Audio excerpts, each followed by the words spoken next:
face of his own little one. This is indeed the will of the council. You can't all sit down. You know, things are pretty bad when the fate of us all rests with a hobbit. Let's hope things don't get that bad. Oh, it's Chris on the phone. G'day Chris, hi, how you doing? Yeah, I'm just doing some of that Thylacine research stuff that you wanted me to do. Yeah. The system that we use to classify Thylacine sighting reports, the Smith system, the quantitative measure of qualitative in-depth interview reports. Yep, the Smith system, mate. That's S-M-I-T-H, Smith. Smith. Look, just don't worry, mate. I'll do the video up and you can have a look at the spelling when you look at the video. No, mate, I'm not wearing a North Face jacket. Why would you ask? Yeah, look, I'll send it through tonight. Bye. Bloody hobbits.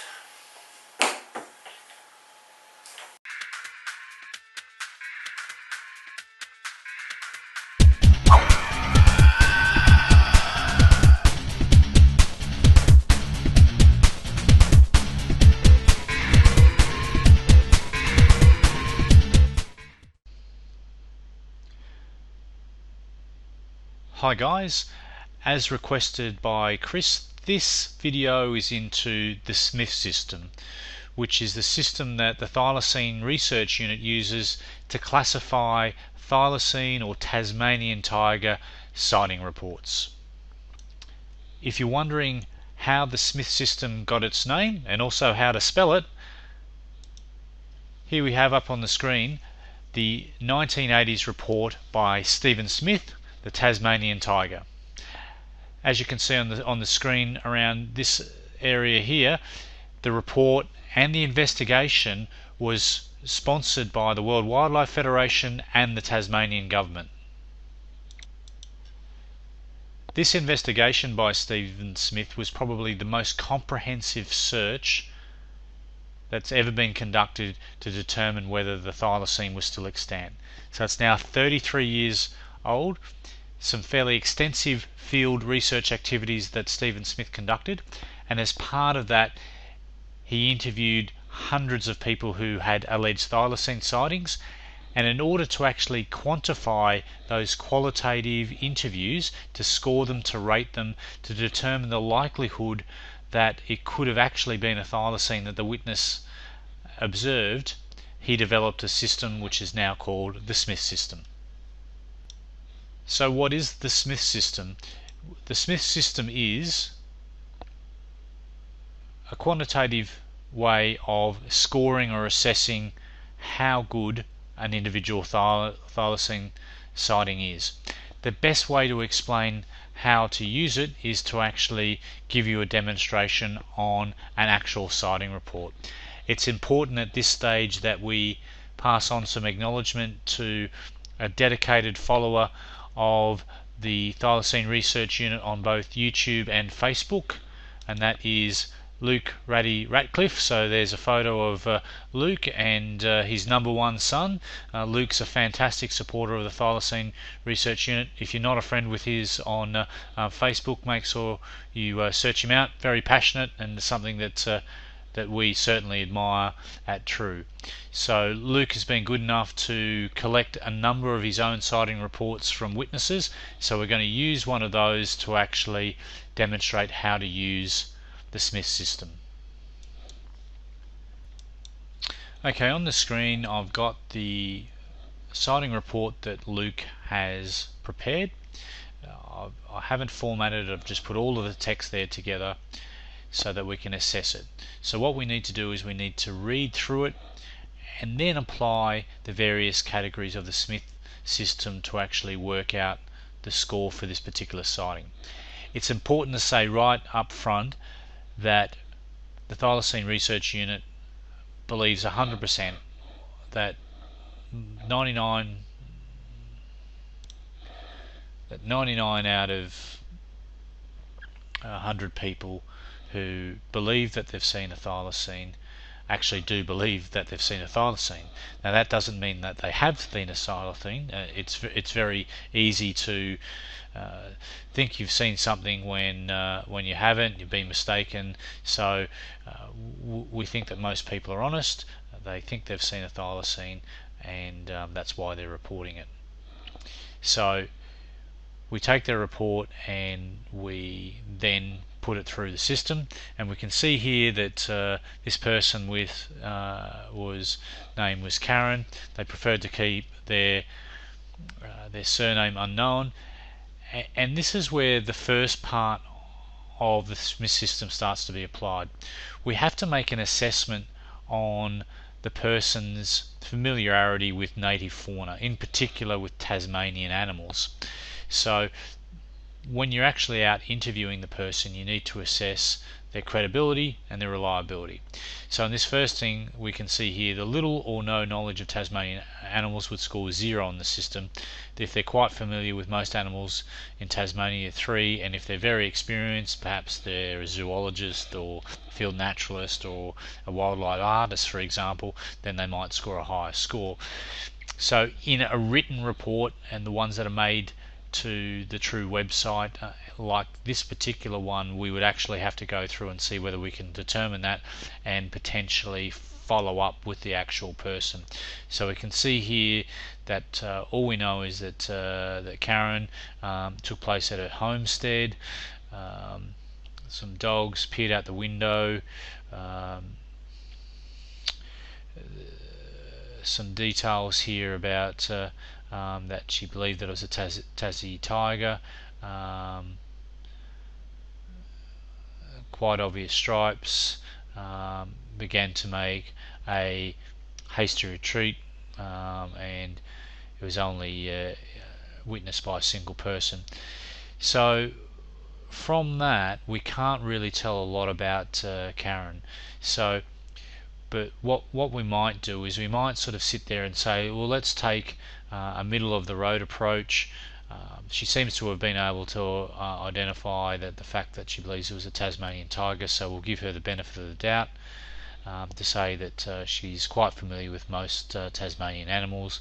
She can see a paddy melon, she can see a devil, and she knows what that is. So we'll give a 3 here. The next one is credibility with community. So this is where we have to make an assessment to say, well, this person is of good repute, honest, law-abiding type of person. And again, we can also check with other sources. So we can see here that we're essentially taking Luke to say, yep, fair to good according to one source. If we had multiple sources, we might score that a little bit higher. So for the observer reliability, that's 6 out of 10. Again, that's not saying anything untoward about the person who actually has made the report. That's just what we can actually assess. Okay, so now the circumstances of the report is the next area.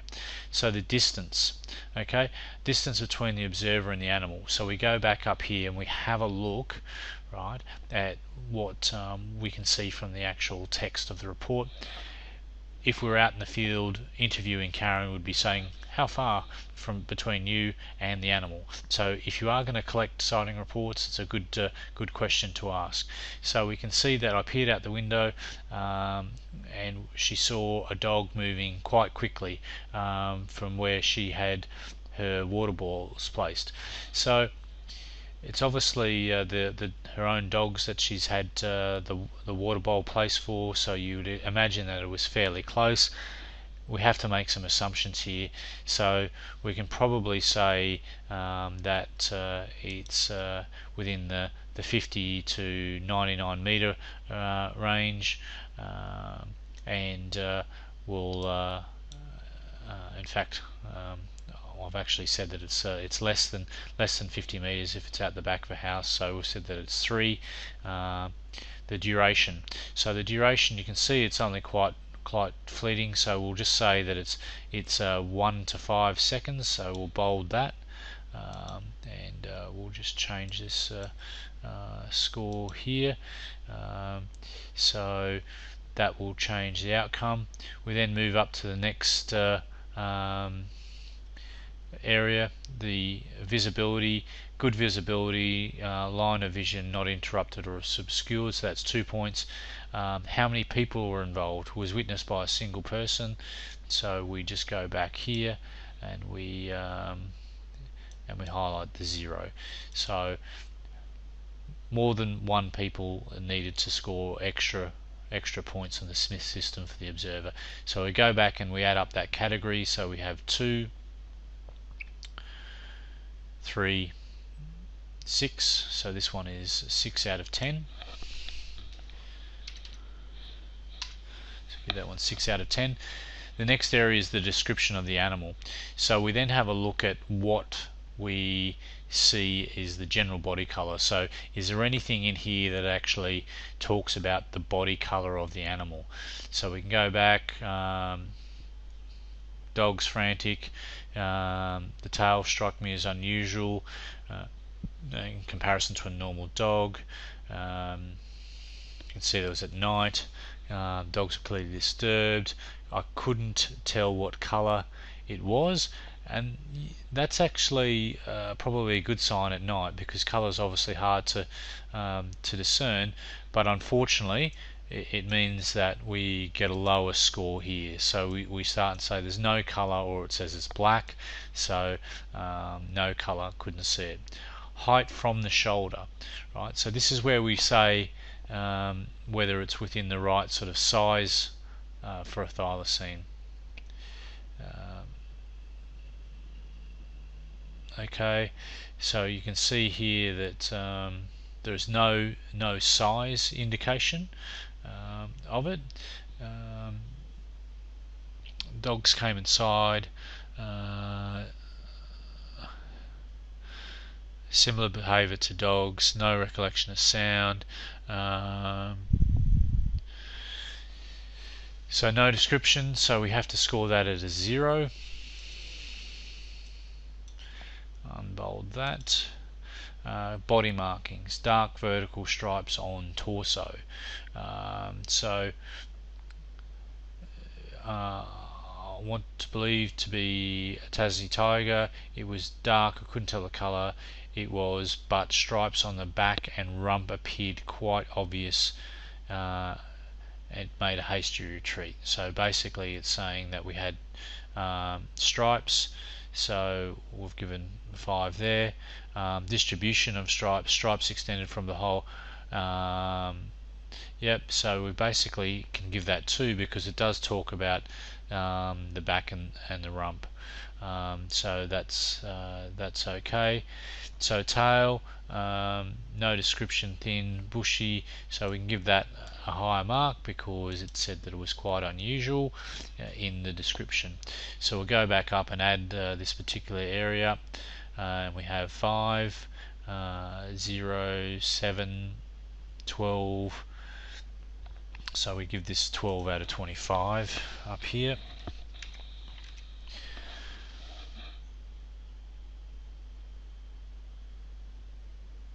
Okay, correlation with other sightings since 1934. Well, we don't know the actual location of this particular sighting, so we can't give points for that, unfortunately. But if we did know that that it was historical thylacine habitat, we'd score points for that. Time correlation, whether there are other sightings in the area, would also score points for that. In this case, we've given it a 0 because of the fact that we don't know of any other sightings, and in fact the sighting report says no further sightings in the area, so that's 0. So what we now do is we can now add up all of the points that were scored for this. 12, 6, so that's 18, 24 out of 50. Okay, so 24 out of 50 is the score on the Smith system, and we've just scrolled down the page here and you can see that a score of 24 equals a fair report. So just almost on the verge of being good, but you can't categorically say that the observer saw a thylacine. So a fair report, and it demonstrates how we use the system to categorize thylacine reports. That's all we have for this episode. Again, thanks to Luke Ratcliffe for providing the details of this particular sighting. It's not one that we've seen before, so it was unique, which meant it was quite useful to demonstrate the use of the Smith reporting system. See you soon.